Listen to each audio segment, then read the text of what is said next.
So today on the podcast, we have Isaac Stauffer here with us. Thanks for being here. And we just want to turn the mic over to you, as per usual, for you to give us your short life overview, your short bio. I'm glad you included the word short on that. Definitely going to be here for a while, but thanks for having me. As you mentioned, my name is Isaac Stauffer, and I currently reside in Chicago, Illinois. I grew up on a farm in rural Iowa and began dancing around the age of 4 in the neighboring town, and started with tumbling and tap dance. And then as I got older, it wasn't until late high school that I really jumped into ballet and some modern things. And then as I transitioned into college, my program, I went to the University of Iowa, focused mostly on ballet and modern. And so my tap dance kind of went a little bit by the wayside for several years until I graduated and embarked on a journey to Chicago, Illinois. It's been a wild ride. I've gotten to work with a lot of very distinguished choreographers. My dance teacher in high school brought some in to work with us. The collegiate professors would have artists in residency. And even the company I'm with now has brought in a handful of amazing people to work with. So I currently dance with Chicago Tap Theater in Chicago, Illinois, and this is my 6th season with them. And I have been truly fortunate in that this is actually the only company I've really gotten the opportunity to dance for, because in seeing what they offered, I found exactly what I was looking for, and I haven't looked back, and this has just been my journey. That's great. So can you talk a little bit about growing up in a rural town? How did you get into dance? Was it your parents, or did you want to do it? How did that work out? Oh, yeah. So I have a cousin who's about 6 years older than I am, and she babysat us growing up, and I really looked up to her and idolized her and her athletics. And she was just like I have 2 brothers, so I never had a sister, but she was like the sister I never had growing up. And her mom, so my aunt, was a tumbling teacher. Oh, And so between, my aunt teaching tumbling and her really being this outstanding dancer, she was in dance as well. I just wanted to follow in her footsteps. And so she was really the inspiration behind the beginning of my dance career, and for most of it, actually. Cool. How far away was that from your house? Was it like 2 hours, or I don't know how rural we're talking. I mean, I did live on a farm, but the studio was just in the neighboring town. It's only about 15 minutes away from my house. Okay. It was a rather small town. The town I grew up in has no stoplights. It's that small. And I even live outside of that. So the neighboring town had a handful of stoplights and like a Walmart and a town square and some restaurants, but still, I would say a pretty rural experience. Yeah. Very cool. And then you went to high school and then college, and then what made you want to go to Chicago? Yeah, so I graduated college and had this idea of becoming a professional dancer, like many people do. And unfortunately, had an injury to my toe that took me out of training for like 8 months. And anybody that knows ballet knows that the minute you stop training, you lose exponentially faster than you gain, right? Yeah. And so I was kind of faced with this decision of like, do I jump back in and spend a ridiculous amount of work getting back to where I was after doing all these collegiate programs, studying at Joffrey and other training programs to really prepare me for the professional world? Or do I turn my attention to a art form, tap, that's always been a passion of mine that I've kind of just put on the back burner for a while? So I started to do some research about tap companies in the Midwest, what they had to offer, performance seasons, if it was more kind of just like gig work. And I had settled on Minneapolis or Chicago. I can't even recall right now the company in Minneapolis that I was looking at, but Chicago Tap Theater was the one in Chicago. Mm-hmm. And I remember setting a date for myself in August. I think it was August 13th. And this was like a month prior. And I had decided I need to go now or I'm never going to go. And so I knew that the auditions for both companies were a couple weeks after that date. And I spent the month leading up to August 13th trying to decide, weigh my pros and cons. Where am I going to go? Where am I going to go? And the night before I left, I had my bags packed in my car. I had a situation in both cities for me for couch surfing and a job lined up, but I did not know where I was going to go. What? So I woke up the next morning and got in my car and I said, I'm either going to turn right and I'm going to take 380 north from Iowa City all the way up to Minneapolis, or I'm going to turn left and take 80 east all the way to Chicago. And as I was driving, I just felt this pull towards Chicago and I didn't look back. Wow. That is insane. I cannot believe that's how you made your decision. I don't think I've ever heard anything like that. That's so cool. If anybody knows anything about me, I'm quite the type A person, so this is like unheard of for me to act in this manner. Wow. But it worked out. It worked out, but not right away. So I arrived in Chicago, auditioned for the company, and did not make it my first year. My tap teacher growing up did a great job of preparing me for tap. Brought in people from Tap Dogs, the company out of Australia, to come and teach me. And I was really fortunate to grow my tap vocabulary and ability at a young age. One thing I did not ever get into was a professional tap shoe. And so I showed up to the auditions wearing a split-sole Capezio tap shoe to a professional tap dance company audition. Oof. And at the time, I had no idea that I was doing anything wrong. Yeah. And didn't make it. I made it all the way to the final round of the audition. I was able to do everything that was asked, but my feet just didn't quite match what anybody else looked like aesthetically. Yeah. And that's because this tap company really thrived on loose ankle technique, and I had grown up with very not that, like the kind of more Broadway style of tap, where everything's kind of more tight and rigid. And so the director calls me and says, hey, you really have a lot to offer. I see a lot of potential in you, but at this time we can't take you. However, if you come take my class, every week, you'll learn our style. And if that goes well for the next 4 months, we'll offer you a spot to guest artist in one of our shows in the spring. Wow. I said, okay, great. I can do that. And so that happened. I took class every week for 4 months and then was able to guest artist in their story show, which I'm sure we'll get into in a minute. And then it worked out really well. The next year I auditioned, and that was my first year in the company.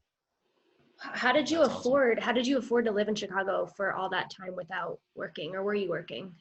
So I was working. I was doing a variety of jobs. The job I had lined up initially was I was working for a hotel food and beverage department in Iowa City and was able to transfer over to a hotel in Chicago. Huh. I also have a degree in education. And so I was really looking to obtain my Illinois license and start, substitute teaching and then teaching and getting into the classroom. And so early on in my time in Chicago threw me a little curveball and I lost my job at the hotel, and I was jobless and homeless for about a week and was sleeping in my car, staying with friends in the suburbs, commuting in to get on leads. And it was really an exciting but nerve-wracking time. And so, but it really was the motivation I needed to get my teaching license in place. And shortly after, I obtained a gig substitute teaching in a nearby suburb of Chicago. Amazing. And so that wasn't consistent enough money because it's just substitute teaching. So I also got a job at a restaurant downtown and was able to serve and substitute teach for about 1.5 years before getting a full-time teaching job. Wow, that's awesome. So you guested with this show. Yes. And then what happened after that? You got the job the next season? Yeah, so the show was in the spring. So we started rehearsals in January for about 2.5 months, and the show was late March, early April. And then after the show ended, they still had another show to their season. But I continued to take class and kept the relationship strong and improved my loose ankle technique. And the next year auditioned and was accepted as a first-year apprentice. That's great. Wow. How many dancers are in the company? How many dancers? Mm-hmm. So that changes every year. There's never a required set number. The company structure is there are company members, Mhm. And then when I first joined, there was just company members and apprentices. Okay. 4 company members and anywhere from 3 to 6 apprentices. So in my first couple of years, we had as few as 7, but as many as 10 people in the company. A couple years in to my apprentice years, they really liked what I was doing and wanted to keep me around, but it's hard to keep someone around as an apprentice over and over and over again and not really give them as much. So knowing that they were starting to get more opportunities to tour across the country, they created a touring apprentice position. So it was all the regular requirements of an apprentice, but you were invited to go on tour with the company and you were compensated for your time and travel with the tour. Nice. So it's like in between. Yeah. So now you have your teaching license, you're Yes. teaching. So how do you balance teaching? Well, right now it's a little weird, but how have you balanced teaching and the company life at the same time? That is one of the hardest things to do, I think, is balance a full-time job and a full-time dance company. Many dance companies in the city of Chicago that I know of rehearse during the day, which really inhibits the kind of 9 to 5 workflow that many full-time jobs offer. And so a lot of dancers I know get very creative about their full-time employment or the number of side gigs they have and whatnot. So balancing a full-time teaching job was definitely tricky. The district I happened to get in with substitute teaching wise, one of their schools let out at 2:35 p.m. in the suburbs, and rehearsals for the dance company started at 3 p.m. on Mondays and Wednesdays. And it was like probably like 20 minutes on a good day of a commute. So it was like, it literally could not have been more perfect that it worked out that way, that's the one school I ended up getting into.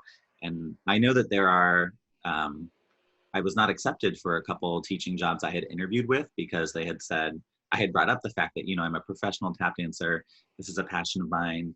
We have rehearsals at 3 p.m. Obviously teaching comes first, but once the interviewer hears that you have a potential conflict or like something like that, they're kind of like, well, we'll go with someone else who can be more devoted. So I felt very fortunate to have found a school that not only worked logistically, but really accepted and encouraged me to continue to follow my tap dancing passion.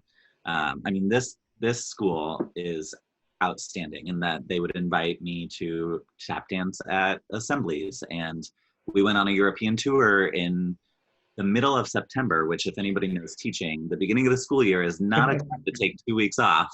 and so I went to the superintendent asking special permission, and my classroom had a really high English language learning population. Many of them were from parts of Europe. And so I really promoted it as like a opportunity for them to kind of connect back. And I would do FaceTimes with them while I was over there and send videos. And so it got approved. I'm really not sure how. They must have liked me in one way or another, but it was difficult to balance, but I had support from both my district and the company. So it was very manageable. That's nice. That's perfect. So talk a little bit about how you're dealing with it now. I'm sure the company is on hiatus, but school is obviously not with the coronavirus.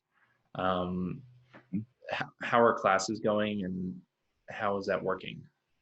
So about 1.5 years ago, I was approached by a curriculum company called Great Minds.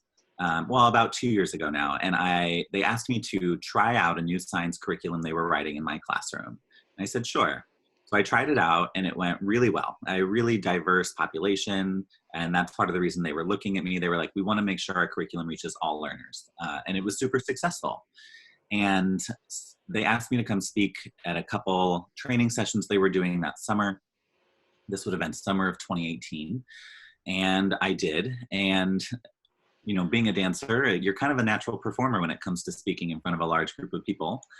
And so they said, you know what? We need someone to do this full time, and we would love for that person to be you. What? I said, you're offering me a job on August 18th. School starts in 2 weeks, and you want me to be a teacher? And so we worked it out with my district that I would start the year and then transition a new teacher into my role so that I could take this role with this curriculum company. And while I wouldn't be working with students directly, I'd be training teachers on this product and really reaching exponentially more students as an end result. So for the past year and a half, I've actually been working still in education, but not in the classroom, developing training sessions for an elementary science curriculum. With the current state of things, our company decided to take a stance and really be a leader in the education world, and we have been offering free daily lessons for every one of our curricular products. Wow. Our curriculum is the most widely used in the nation, and our English language arts and our science curriculums haven't been out as long, but they are gaining traction pretty quickly as well. And so I know that my team has been putting in, 10 to 12-hour days since mid-March to get these lessons up and running, because a new lesson has to be posted every day for every grade level for every curriculum. And so that's easily 25 videos.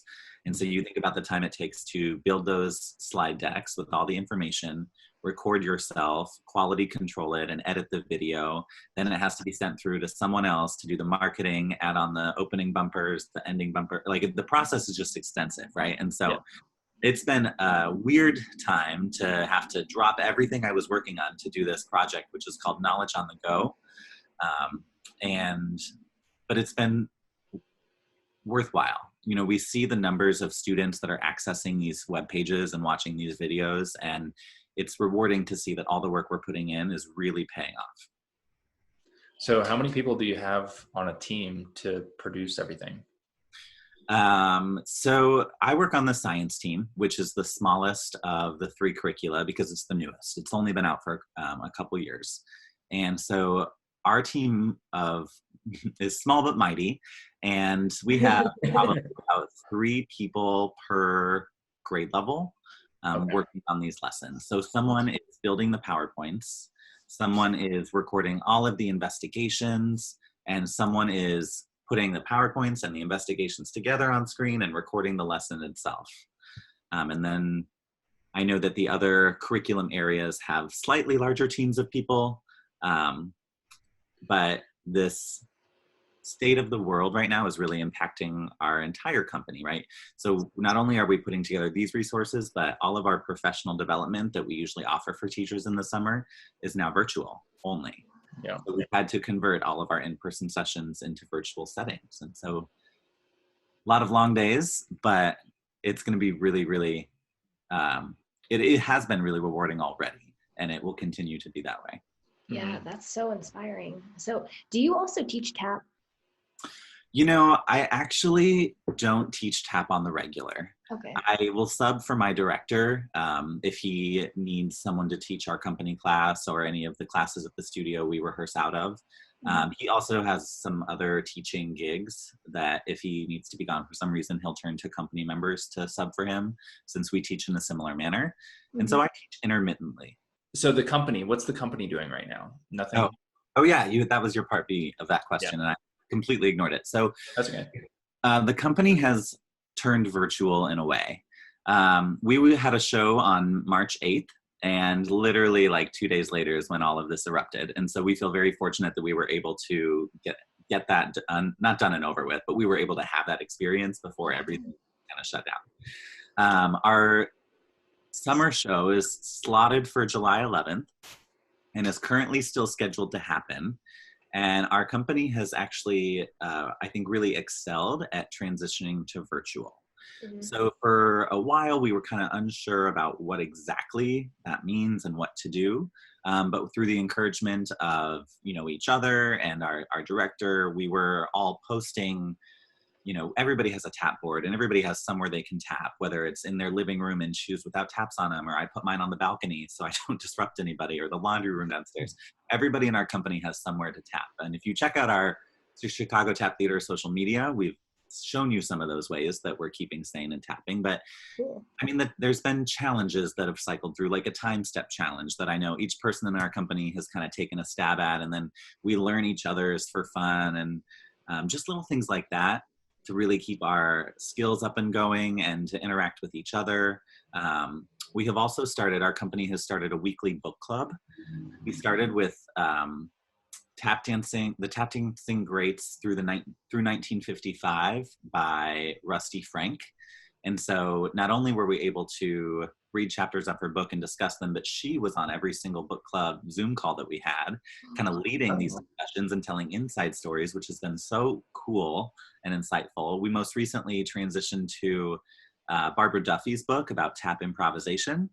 And she's been on the call the last 2 weeks, which has been so exciting. That's cool. Are you guys recording those? We are. Nice. I'll have to get you the link to those. Yeah, that's really cool. I know that one of the weeks that we were looking at Rusty Frank's book, she wrote about Brenda Buffalino, of course. And so we got a hold of Brenda Buffalino, and she even joined the call. What? Which was yeah, if you get me those links, I'll post them down below in the description. Yeah, I'll look up those and see what I can find. The book club is still happening though. It's every Friday at 5 p.m. Central Standard Time, and we have people attending from all over the nation and internationally, from Ireland and London and France. And I mean, it's just crazy the amount of attention that it's gotten so quickly. Wow, that's such a good idea. Who came up with that idea? So funny enough, after our show on March 8th, we were out for after show pizza and socialization, and before even all this crazy stuff happened, 2 of our apprentices were just like, we should do a book club. And then all this stuff happened, and one of our company members remembered the conversation and brought it to our director. And he was like, yeah, feel free to run with it. And so, we have been, and he's been kind of instrumental in securing some of the artists that we've included on these book talks. But he's also actually leading a virtual podcast as well called The Tea on Tap. And so far he's had Sam Weber was our first guest. What? Derek Grant was on it. Most recently, who was it? Lisa Latouche was on it. And coming up, Michelle Dorrance is going to be on it. So lots of big names that he's interviewing and getting a lot of information out of. Yeah, we just saw Michelle Dorrance. What was that, last year? It was last year in Boulder. The show was amazing. Yeah, she actually wasn't in the show. I think she was sick. Oh yeah, she wasn't there. But it was such a cool show. Yeah, their dancers are great. See, I don't tap. I don't know that much about tap other than just hearing Jordan all the time tapping now, especially. But that show it just blew my mind. I really didn't have any expectations going in, and they had a really creative way of sharing tap with people. And I still remember that. Yeah. Chicago Tap Theater seems like a very local company, but at the same time, I think you guys have ties with places all around the world. How do you guys I don't know what your position in the company is, but it seems like you're the number 2 or 3 in the company almost. But I'm a company member. This is my 3rd year as a full-time company member, and so I would say hierarchy of things. There's the artistic director.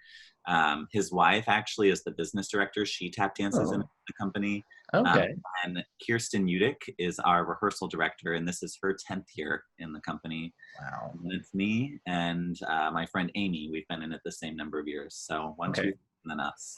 Yeah. Cool. How does the company maintain that local kind of vibe with still reaching out across the world? That's a really great question. So, there are many ways that this happens. So one of the first ones that comes to mind is that one of the things our company really strives to do is to support local businesses. So that includes those even in the Chicagoland area, but especially when we go on tour places, we avoid Starbucks. We'd rather go for a local coffee shop. We try to get our green room items from a sandwich shop, or whatever it is. So we're really supporting the local businesses, and that seems to really resonate with a lot of people.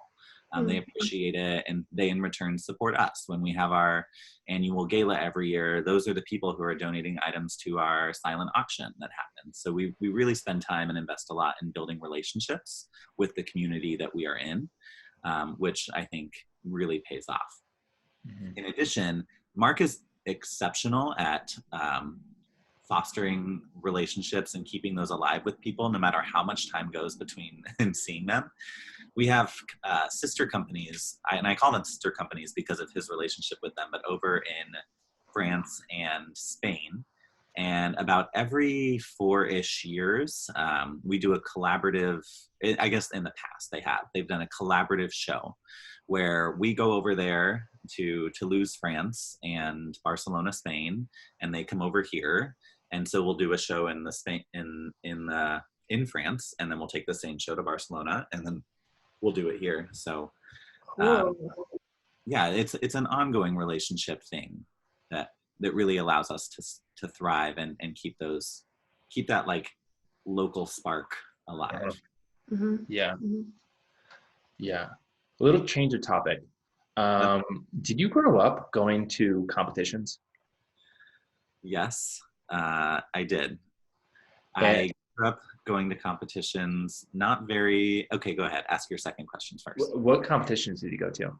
So we were a smaller dance studio, so we didn't go to as big of dance competitions. We kind of stuck to the Midwest, and I mean, I'm thinking like some of our biggest were like Showbiz or Applause. We would do like one regional competition of theirs. Yeah. Symposium, which is more of a Midwest competition circuit. We went to their nationals every year, but that was it as far as nationals goes. We would do like maybe 3 competitions, possibly 4 in the January to March kind of timeline. And then nationals was always in June or July. So it wasn't an extensive competition experience, but it was definitely enough for our studio. Yeah. What's your view on how tap classes are held at conventions? Do you think it provides value for people trying to learn tap, and do you think it inspires people to be better at tap, or any other thoughts on it? Yeah, so I mean, as an educator in general, the bigger the class size, the harder it is to really like get something meaningful out of it. And I think that's true in both, the actual education world as well as the dance education world. So in a convention-like setting, when you're teaching to a room of, tens and tens, sometimes hundreds of kids, it's hard to make that connection with the people, with each person that you're teaching, and really be able to offer assistance and advice and support to people who may be struggling and attaining some of the steps.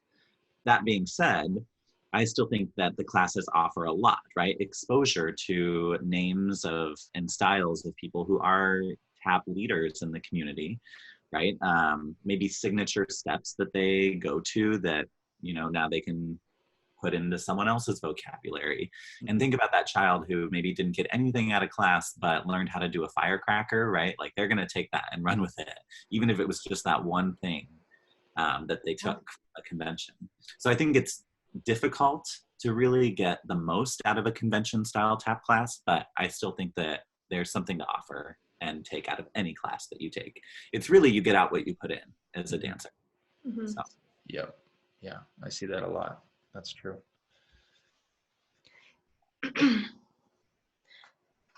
So you do or did a lot of different styles of dance, and you got your bachelor's degree in dance and education.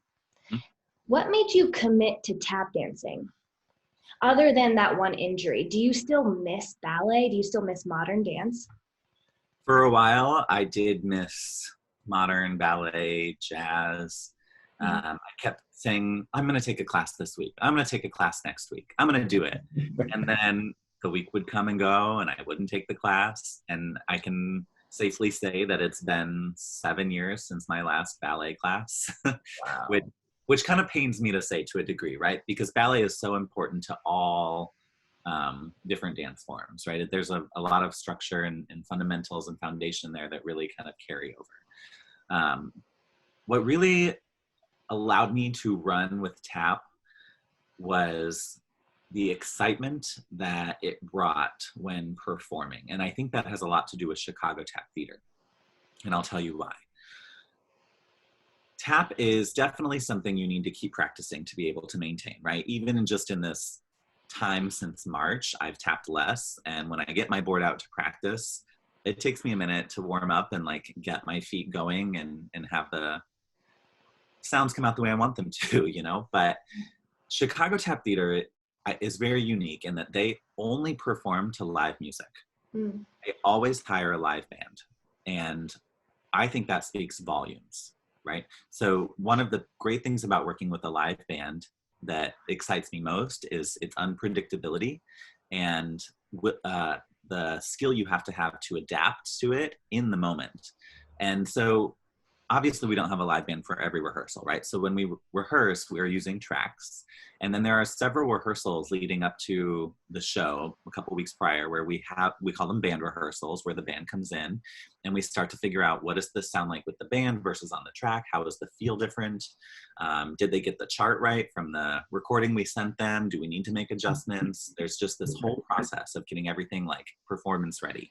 Yeah. And even then, you can rehearse it 2,700 times with the band before you step on stage, and it will still be different in the moment because it's a live band. And that's so exciting. I can't tell you the amount of conversations I've had while smiling on stage like this, like dancers do, because the band is doing something that we did not expect them to do. My favorite times I've ever performed is we were doing a signature story show, which I can talk about in a moment, but this was a David Bowie tap opera. So it told a story, but we only used David Bowie music. And so this part in the show, we were doing Under Pressure. And for this particular show, our live band was a violinist and a cellist only. And then they did have just some backing tracks, right? But we still had that live aspect. And we get about not even 30 seconds into the piece and all sound goes out.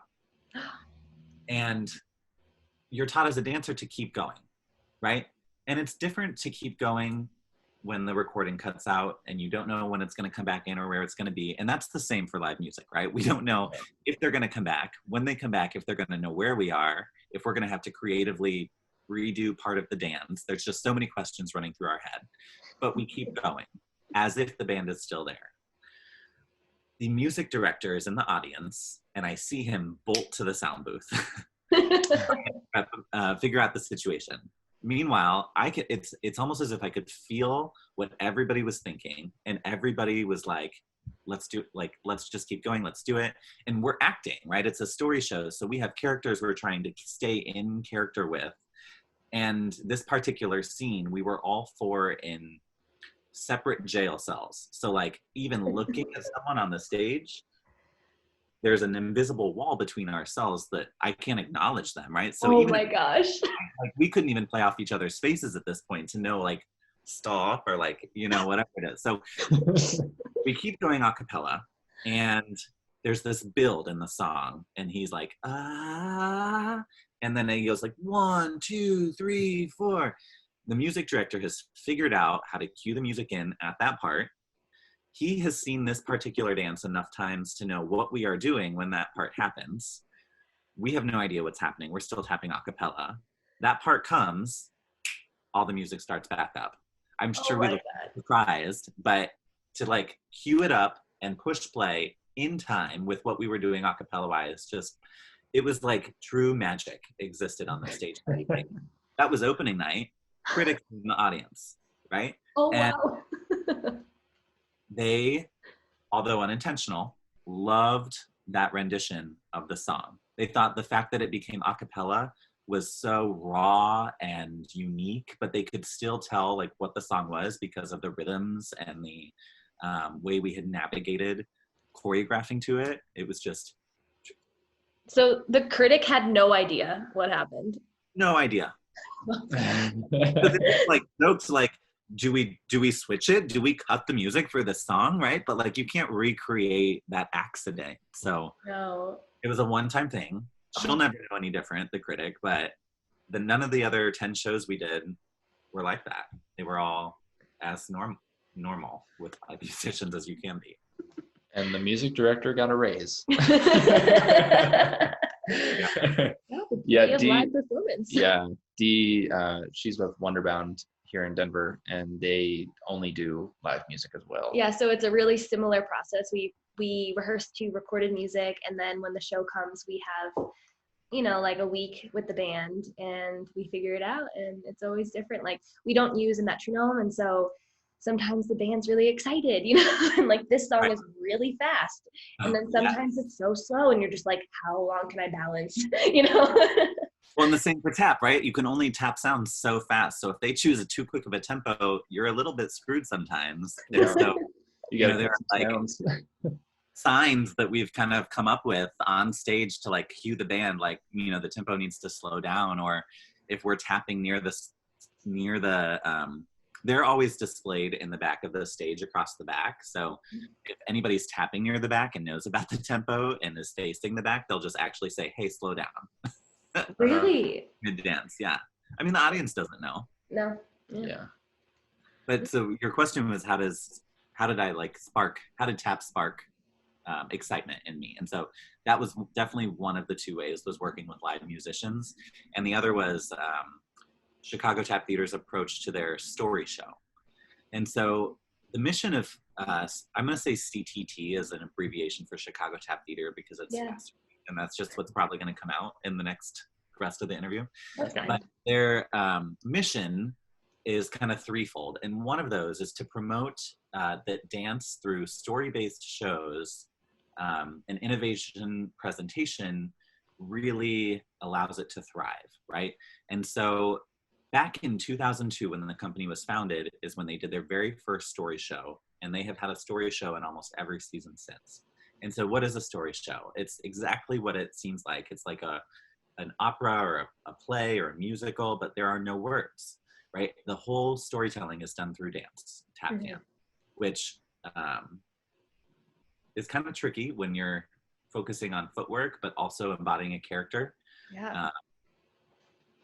But there's a lot of dynamics that can go into tap, and speed and mannerisms that can really communicate a lot as far as a character or a story goes. One of the things that they've explored more recently, the company, is working with a writer for the script. So for the first, I don't know how many years, you know, Mark wrote the script as the director, and he has a really good working relationship with Mark Smith. Now, Mark Smith is the inventor of the poetry slam genre in Chicago, and they have had a relationship for over 15 years of just great friendship.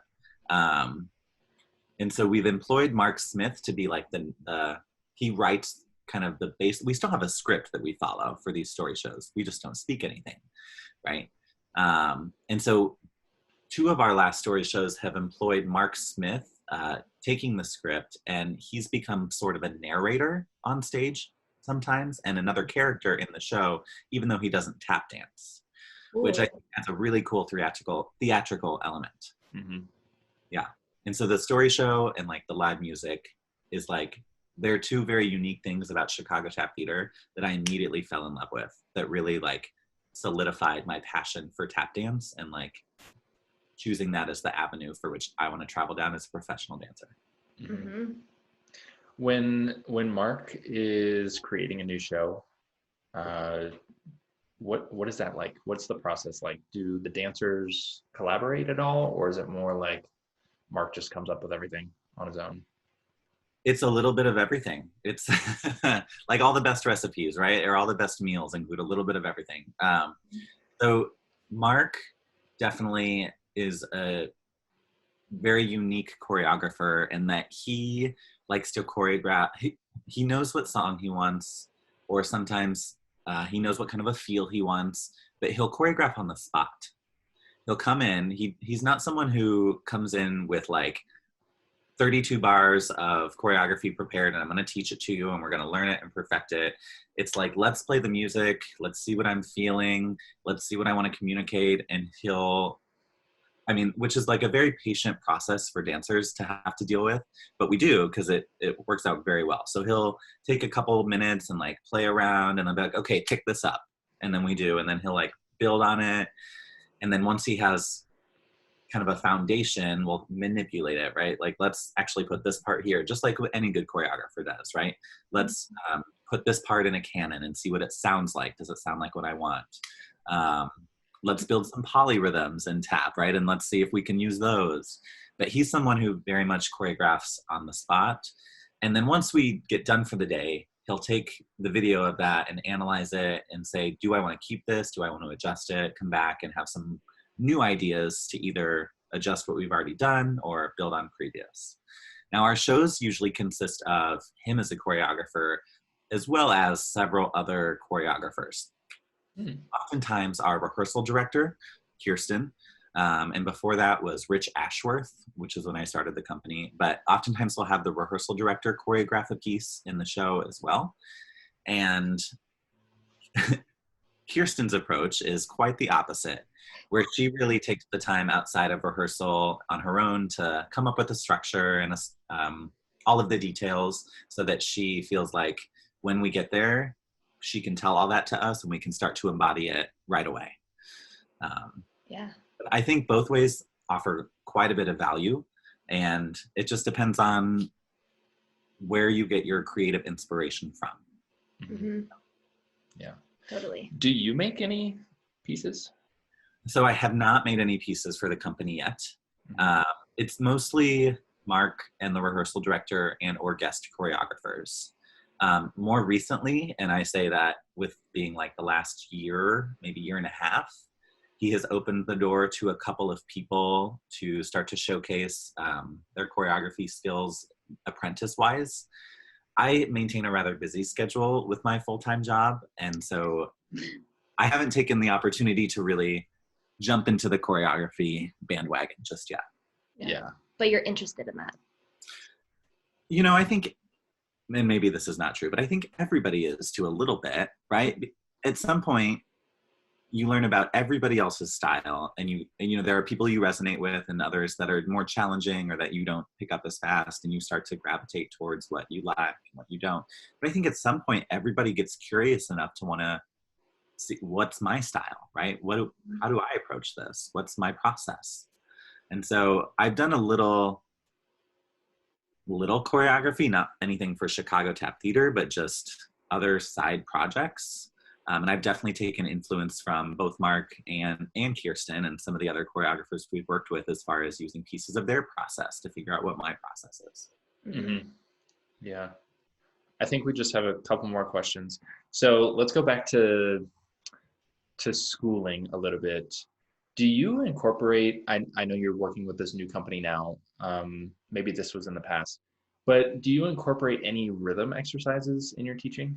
Oh, yes. I am 100% a firm believer that movement needs to be done. Like, there needs to be a lot of movement in teaching, especially when you're working with anybody under 5th grade, right? Elementary needs to balance like sitting and learning with movement and learning. Yeah. And so when I was planning lessons every day for every subject, one question I always ask myself is, what aspect of movement am I incorporating into this lesson, right? And it could be as simple as, let's do this celebratory cheer that involves movement, right? To celebrate the hard work we did. Or maybe it's tying vocabulary words to movement, right? Like, what's the average? Oh yeah, you add them all up and divide. Whatever. I love that. And that's something that's going to stick with the kids for a long time. And so I think the arts in general, music and movement, really allow a lot of conceptual learning to happen in the classroom, right? Mm-hmm. I know that for students who struggle with math facts, right, like just the multiplication tables, we put every fact family to a song. So I may not know what 7 times 3 is off the top of my head, but if I sing my 7's factors to happy birthday, 7, 14, 21, 7 times 3 is 21, right? Yeah. Maybe I don't quite conceptually understand just yet how much 7 times 3 is, but I at least can have an answer at this point, you know, until I'm ready to like dive into that further. That's amazing. That's great. I do want to add a little bit, if that's okay, on Absolutely. Yeah, education please. in relation to Chicago Tap Theater. So one of the third part of CTT's mission is to educate the community and really make tap dance accessible to a broad spectrum of people and foster relationships with other arts organizations. And so one of the things that we do to do this is way back in 2008, CTT, which was before my time, but CTT began this project called Feel the Rhythm program. And it brought tap education to children who are deaf and hard of hearing. And this program continues today thanks to our partnership with Chicago Public Schools. Most specifically, the Alexander Graham Bell School in CPS, the Chicago Public Schools. So Mark once a week not right now, but travels to this school and offers tap classes to the deaf and hard of hearing students, which as I can see on your faces, it's probably like, how does that work exactly? Yeah. And so Mark knows a lot of basic sign language, right, to communicate with these students, and has learned a lot. The students have a liaison there to kind of help the communication between the students and Mark, which is a lot of where he's learned what he is doing, but they see him do something and they do the same thing, right? Yeah. And it might not always be perfectly in time, right? But like, you know, like just being very audible with your movement in instructing the students allows them to grasp it. And so in 2016, we actually sent Mark and another apprentice to Gallaudet University, which is a deaf and hard of hearing university. And they have a dance company. And so Mark spent 3 days like working with their director of the dance company about how do you know, run your company with deaf and hard of hearing people in it, and how do you instruct, and what are some techniques and strategies. And so he has since brought that back and implemented it not only into the Feel the Rhythm program, but as those kids have started to graduate from that school, some of them even come and take class that CTT offers. And so Mark has given us the tools when we sub for him or when we're in charge to like be able to include those people as we're teaching the class, which I think is just outstanding. Yeah, that's incredible. My gosh. That's cool.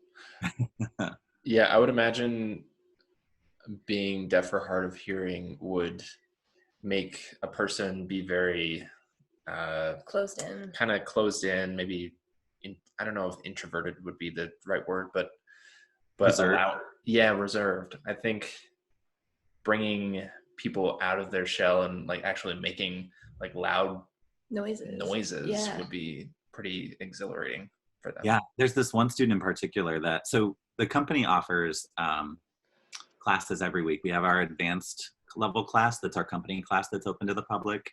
There's an intermediate level class and then a beginning class. And all three of those are geared towards adults.